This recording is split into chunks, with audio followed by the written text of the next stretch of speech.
भारत और बांग्लादेश का एक बॉर्डर है, तारों के नीचे से ये आए थे, ऐसी बताया जा रहा है। इस दौरान जब पहली बार आए थे और अब के बीच में 4 से 5 बार ये क्रॉस करके आ जा चुके हैं। अब बोलते हैं ना, बिन पार्षद या बिन कोई चीज़ों के साइन के आधार कार्ड नहीं बनता, तो ये भी इसमें एक बहुत बड़ा क्वेश्चन मार्क है। कुछ दस्तावेज बनवाए थे जिसमें अपने फर्जी दस्तावेजों का यूज़ करके आधार कार्ड में एड्रेस चेंज करवाया था और पैन कार्ड वगैरह बनवाए थे।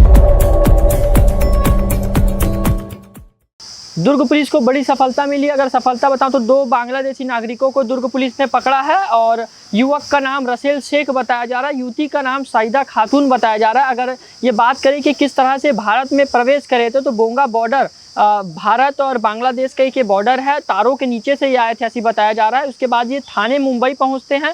इसके बाद ये दोनों की मुलाकात होती है। सुपेला में आने के बाद ये काफ़ी लंबे तक सुपेला में रहते हैं और 2020 में ये पकड़ाए भी थे। इनका क्रिमिनल रिकॉर्ड भी बताया जा रहा है, कूट रचना और लूट का एक इस युवक के ऊपर अपराध भी कायम है। और इसी के साथ ही अगर बात करें तो 2025 यानी कि कल भी ये पकड़ा, जिस पकड़ने के बाद जब दुर्ग पुलिस ने अच्छे से इसके ऊपर चेकिंग और जांच की प्रक्रिया बैठाई, तो इसमें साफ पता चला है कि इनके ऊपर पहले के भी मामले कुछ दर्ज हैं और ये पहले की भी जो रसेल शेख जो है, इसके ऊपर लूट और कूट रचना का मामला दर्ज है।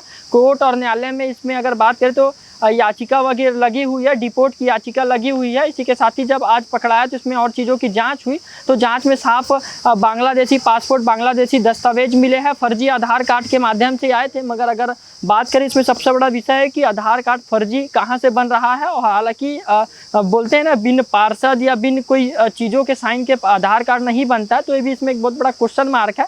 मगर अभी तक का अपडेट यह है कि दुर्ग पुलिस को बड़ी सफलता मिली है। सफलता कुछ ऐसी है कि 2 बांग्लादेशी नागरिकों को पकड़ा गया है और दुर्ग पुलिस पर आगे की कार्रवाई कर रही है। जो भी आगे की कार्रवाई होगी हम आपको अपडेट करेंगे। धन्यवाद।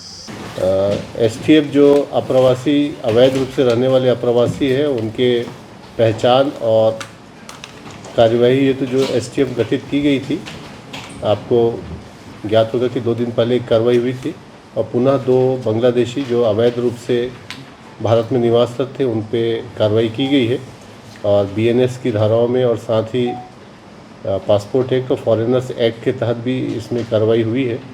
और ये जो दोनों बांग्लादेशी है, ये 2009 में आए थे और पहले ये आने के उपरांत मुंबई में थे, नवी मुंबई और थाने में थे और वहाँ पे उन्होंने अपना आधार कार्ड बनवाया था। आधार कार्ड वहाँ केटरिंग का काम करते थे।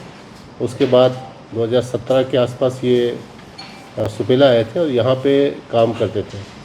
2020 में भी ये पकड़े गए थे, परंतु पकड़े जाने के बाद इनकी जमानत हुई थी और जमानत होने के बाद पुनः इन्होंने कुछ दस्तावेज बनवाए थे, जिसमें अपने फर्जी दस्तावेजों का यूज़ करके आधार कार्ड में एड्रेस चेंज करवाया था और पैन कार्ड वगैरह बनवाए थे।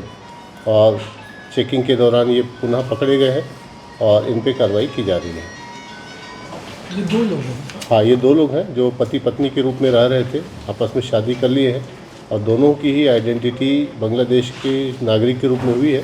और शुरू में जब ये क्रॉस किए थे तो इनके पास से बांग्लादेशी पासपोर्ट भी मिला था। कब से रह रहे थे सर?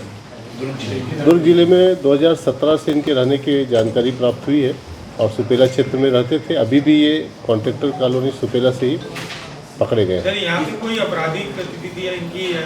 हाँ, इनका आपराधिक रिकॉर्ड है। पहले तो कूट रचना और पासपोर्ट एक्ट के तहत कार्रवाई हुई थी और उसमें जो पुरुष है उसके खिलाफ एक लूट का मामला भी दर्ज हुआ था।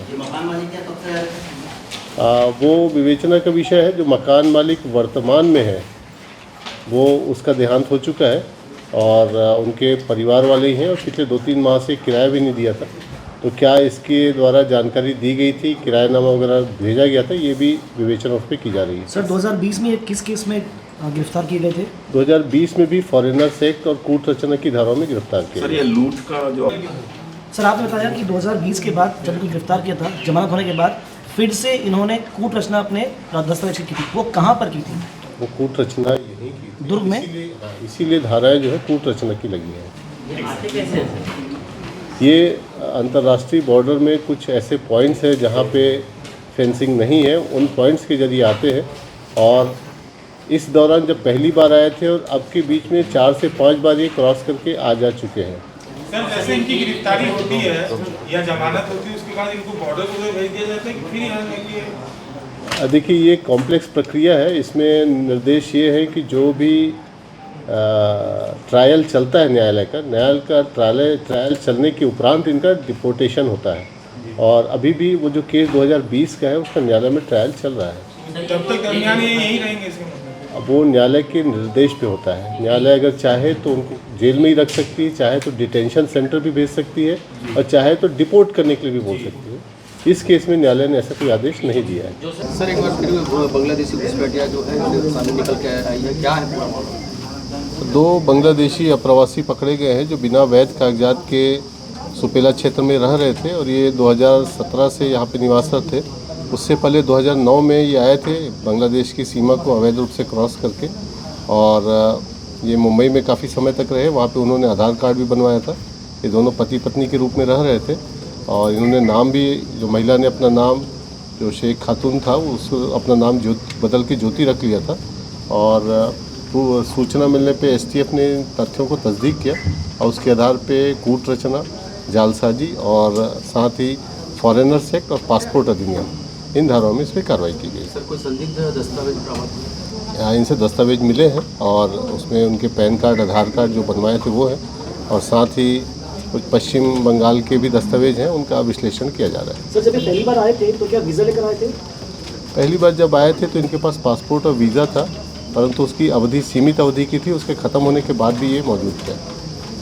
सर जिस मकान में किराए में रह रहे थे, क्या उनका पुलिस को उसने सूचना नहीं दी थी मकान मालिक? अभी तक जो जानकारी मिली उसके मुताबिक सूचना नहीं दी थी, और मकान मालिक की मृत्यु हो गई है, और बाकी जो शेष तथ्य उसकी जांच की जा रही है उसमें। सर ऐसे आगे भी अगर ऐसी कोई वारदात हो, अभी तो मृत्यु हो गई है, लेकिन ऐसे मकान मालिक के ऊपर भी तो कार्रवाई होगी? डेफिनेटली बिना सूचना के अगर है और बिना तस्दीकी के है तो मकान मालिक पे जरूर कार्रवाई होगी। भिलाई कैसे पहुंचे सर? भिलाई 2017 में आए थे ये, क्योंकि ये बॉम्बे हावड़ा मेन रूट पे है, लिहाजा इनको आना जाना आसान था, इसलिए भिलाई में रुक गए थे।